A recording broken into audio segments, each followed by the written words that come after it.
The library smells like old leather and coal smoke, and something underneath both of those, the particular staleness of a room that has been important for a long time.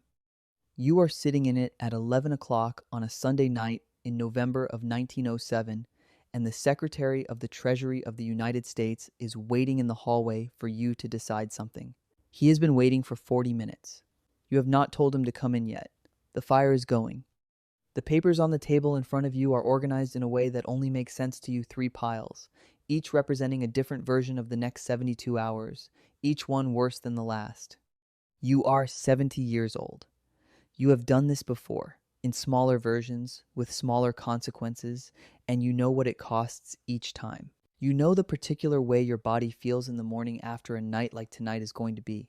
You know what it means to be the person everyone is waiting on. You let him wait a little longer. Outside this room, the American economy is coming apart. Not slowly, not in the way that allows for managed response and measured intervention. Quickly. The way things come apart when the thing holding them together turns out to have been confidence, and confidence evaporates in a single afternoon. Trust companies are failing, banks are closing. There are lines of people outside institutions in Lower Manhattan who came to withdraw their money and found locked doors. The stock exchange has already suspended trading twice this week. The number that keeps appearing in the papers in front of you, the gap between what the financial system needs to keep functioning through Monday morning and what anyone has left to provide, is a number so large it briefly lost its meaning. You know what it means. You have been looking at it long enough that the meaning has come back. You pick up your pen. You put it down. You do not yet decide anything. This is the panic of 1907. What you are sitting inside on this Sunday night is the moment when the entire architecture of American finance has revealed what it has always been: a system without a floor. No central bank, no lender of last resort, no mechanism by which the government can push money into a collapsing system except by coming to a room like this one and asking a man like you to do something about it, which is what they have done, which is why the Secretary of the Treasury is standing in your hallway. You have known for years that a moment like this was coming. Not this specific one, not the specific failure of the Knickerbocker Trust, not the specific week in October when everything began to accelerate, but a moment like it, where the fragility becomes visible all at once, where the thing everyone has agreed to pretend is solid shows what it is. You have seen it before. You have, on two previous occasions, done something to stop it. In 1893, you reorganized the railroads. In 1895, when the Treasury's gold reserves fell to near zero and the federal government could not meet its obligations, you personally arranged a syndicate that delivered $62 million in gold and stopped the collapse. Grover Cleveland did not enjoy asking you. You did not particularly enjoy being asked. The arrangement worked. This is not that. The numbers are different in kind, not just in scale. The failure cascades are not contained in one sector. They are spreading across trust companies, across banks, across the call money market, across the accounts of brokerage houses, whose clients are already calling for their money back, and whose partners are having quiet conversations about what happens on Monday if nothing changes. What happens on Monday if nothing changes is something you understand completely and choose not to articulate directly to anyone, because articulating it would accelerate the very thing you are trying to prevent. There are 43 trust company presidents who will be in this room in 3 hours. That is the decision you are actually sitting with, not whether to act. You have already decided to act, but whether you can do what acting requires. What acting requires is that you gather the most powerful private bankers in the city into your library, lock the door, and tell them they are going to commit their own capital to stabilizing institutions they have no obligation to save, and in several cases actively wish would fail. That you are going to ask men who have spent their careers in competition with you to hand you their money and trust you to deploy it correctly, tonight, under time pressure, for the benefit of an economy that has not been equally kind to all of them. That you are going to do this, not by persuasion alone. There is not time for persuasion alone, but by the specific authority that comes from being the only person in the room who can make it happen. and using that authority in a way that leaves no one in any doubt about what it is. There is a man named George Perkins who will be in that room in 3 hours. He has worked with you for a decade. You know him the way you know people. You have been through difficulty with meaning. You know the version of him that appears under pressure, which is a more accurate version than most people ever see. He came to you this morning and told you, plainly, that he was worried. Not about the plan, about you. He said it the way he says things he knows you do not want to hear, without softening them, without embedding them in qualifications, looking at you directly. He said, "You are the reason this works if it works, and you are the reason it doesn't if it doesn't." And he wanted to make sure you understood that both of those things were true at the same time. You told him you understood. He nodded. He is not a man who requires more from you than that. What you did not tell him, what you have not told anyone, what is one of the 3 piles of paper in front of you, is that there is a version of tonight where it doesn't work, where the bankers come into this room and make their calculations and decide that the risk of committing their capital to the institutions you need them to save is larger than the risk of not committing it, where the math of collective action defeats the math of collective survival. This is not a remote possibility. You have spent this afternoon taking it seriously, running the numbers on it, considering it from every angle. The outcome where you gather 43 men in this room, and the room does not produce what you need, that outcome has a non-zero probability. And inside that outcome is a Monday morning you do not want to be responsible for. The Secretary of the Treasury has been waiting in your hallway for 47 minutes. You told him 40 minutes ago you were working through something and that he should wait. He said, of course. He is a man named George Cortelyou, and he arrived from Washington with $25 million of federal deposits as a gesture of good faith and a request from Theodore Roosevelt that you figure this out. He has the specific quality of a person accustomed to being in charge who has found himself tonight in a situation where he is not. You noticed it when he arrived, the way he came into this room carefully, as if it had different rules than rooms he usually occupies, which it does. $25 million. You have already deployed it. It is not enough by itself. Not close. What is required tonight is somewhere between 25 and 50 million additional dollars from private sources, organized in the next several hours, committed before the markets open on Monday, and structured in a way that is visible enough to restore confidence without being so visible that it signals the depth of the crisis to the public. The precision of the requirement is one of the things that makes it hard. Not just the amount, the sequencing, the communication, the specific order in which the trust companies receive support, the management of the information that cannot get out before the money is committed. All of that has to happen tonight, in this room, with men who have not yet agreed to be here. 3 weeks ago, everything felt different. Not stable, you have not believed in stability for a long time, but manageable.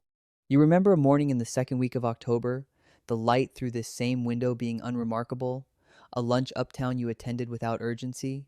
The Knickerbocker was already beginning to have problems then. The signals were already in the numbers, but they were the kind of signals that can be read in more than one way, and most of the people reading them chose the interpretation that required the least immediate action. You were among them for approximately 4 days longer than was ideal. You ran the numbers, you saw what they said.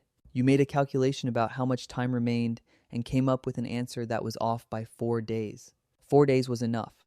You do not dwell on those 4 days. They are over. The pile of paper that represents that version of events has no use tonight. At 10 minutes past 11, you tell the man at the door to let Cortelyou in. He comes in the way a person comes in when they have been waiting and have decided to behave as if they haven't. He sits across from you. He has the 25 million committed. He has the president's sanction for whatever is necessary. He has everything except the thing that actually matters, the private capital that only you can organize, from men that only you have the standing to compel. He looks at you and asks directly, "Can this be done tonight?" You look at him for a moment. He is not asking for a probability assessment. He is asking whether you are going to do it, whether you have made the decision that converts the theoretical possibility of a solution into an actual attempt at one. He came here from Washington with $25 million and the authority of the federal government And he is sitting in your library asking you to decide because without that decision, his 25 million and his authority are both insufficient. You tell him, have the trust company presidents here by midnight. He nods, he leaves.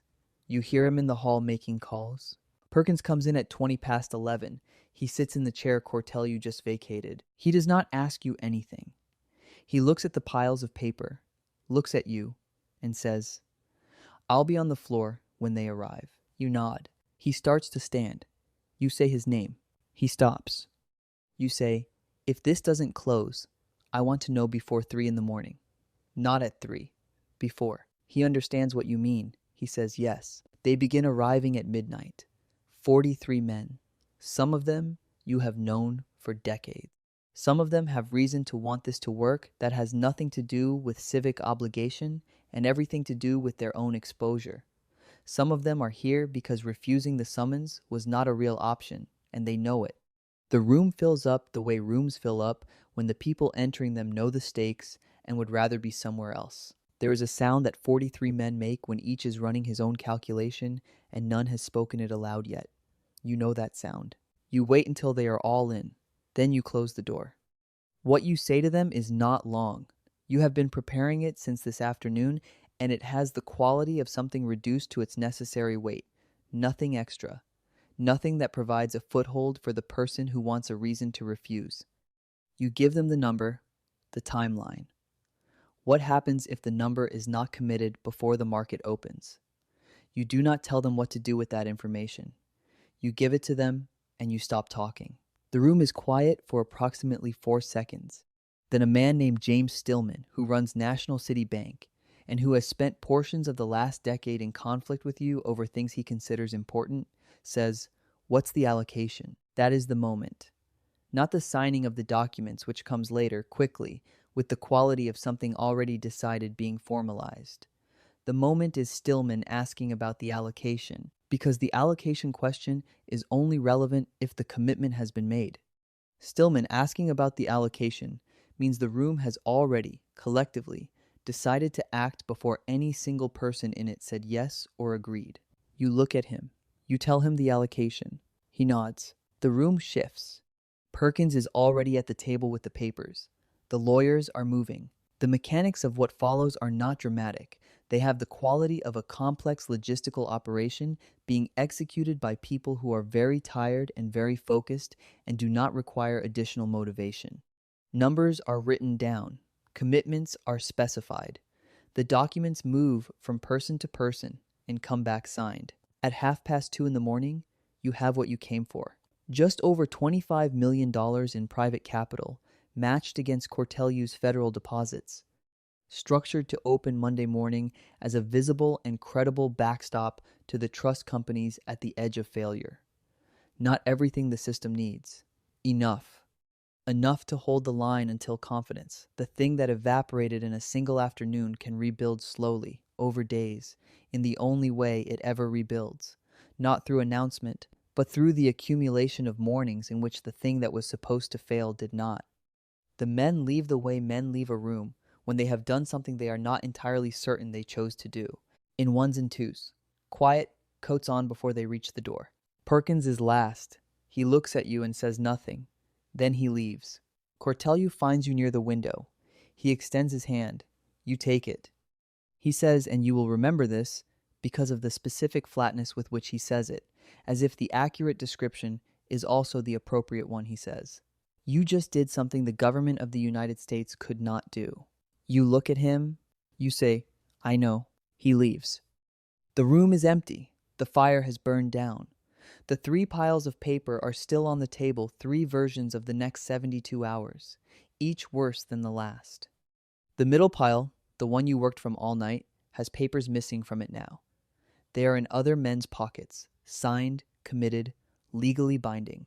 The thing that pile represented has become real. You stand at the window for a while. There is something you have not said to anyone tonight and will not say because it is not useful to say, and because you are not sure you have found the right words for it yet. What happened in this room will be studied. And the conclusion that will be drawn, the specific lesson Congress will eventually extract from the panic of 1907 and the Sunday night that ended it, is that a country cannot be dependent on the willingness of a private citizen to do this. That the existence of J.P. Morgan as the solution to the problem is also the proof of the problem. That in 6 years, Congress will create the Federal Reserve specifically to ensure that no future crisis requires 43 bankers to gather in a private library and wait for one man to decide. You do not think about it in those terms tonight, but you know it. The way you know things that are not useful to articulate. The fire is almost out. The papers will still be there in the morning. The commitments are made. Monday will open, and the thing that was going to fail will not fail, and you will be the reason, and that reason will be, within a decade, the argument for your own replacement. A newspaper on the chair by the window, you didn't put it there. Someone left it Cortelyou, probably, brought from Washington, morning edition. The headlines still about the crisis that tonight you stopped. You pick it up. You don't read it. You fold it once. You built something tonight. You have built things before and watched them become the reason for something else. And, in the specific way, things at 70 that you could not have understood at 40, that there is no version of building where this isn't true. The thing you build always contains the argument for what replaces it. The gap between those two facts is where the cost lives. You don't need anyone to tell you whether what you did tonight was right. You were in the room. You know what the alternative was. You made the calculation, and you acted on it. What you cannot answer, what you stand at this window not answering, is whether a system that requires this should be saved by someone willing to save it, or whether saving it simply delays the reckoning with what the system actually is. The fire goes out. You fold the newspaper again and set it down. Outside, somewhere below, the city is still running. You let it.